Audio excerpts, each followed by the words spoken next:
having some springtime in the desert. Well, the brittle brush is blooming, the ocotillos are blooming.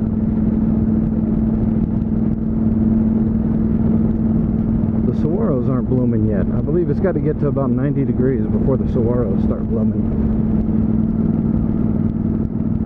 That's right, these big old saguaro cactus, they bloom. They're succulents, so they're going to produce a flower. Or a blossom, I should say.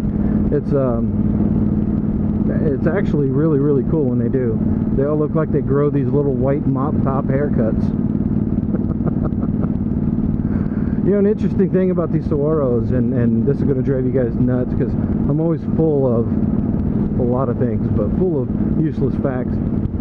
These saguaros, if you were to want to transplant one, as you've seen throughout Tucson, you'll see them interwoven into the local landscape. So even when it's manicured landscape and people have put saguaros in there, these saguaros,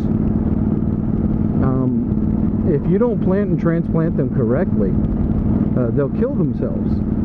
So basically what has to happen is the northern face of the saguaro, if you're digging it up from its locale out in the desert, transplanting it to another location, you have to make sure that the northern face is still facing north when you plant it.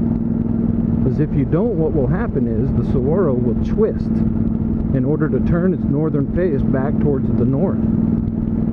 And depending on how you planted it and how far off from north you were, it may twist itself around almost 360 degrees and essentially kill itself off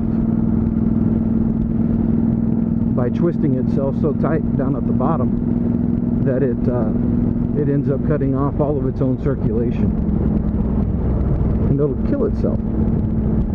So you have to be mindful of that whenever you go to some of the local places that have saguaros for sale for people to integrate into their landscape.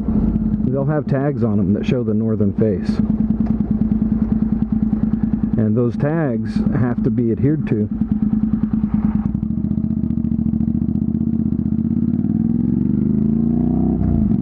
Or the cactus will just kill itself. And believe me, buying a saguaro for your yard is pretty expensive, especially because if you buy one that's already established, say 10 feet tall or so, you're looking at something that weighs about 1,000 pounds. So you have to hire a company to come in and put that thing in for you. So a lot of people will buy the smaller ones that are maybe 4 or 5 feet tall and can be managed by a small team of landscapers instead of having to have a truck and a crane. And I'm not kidding you, they actually have trucks that specialize in moving saguaro cactus. I'll dig up a picture off of Google and I'll put it up right here. So yeah, as incredible as it sounds.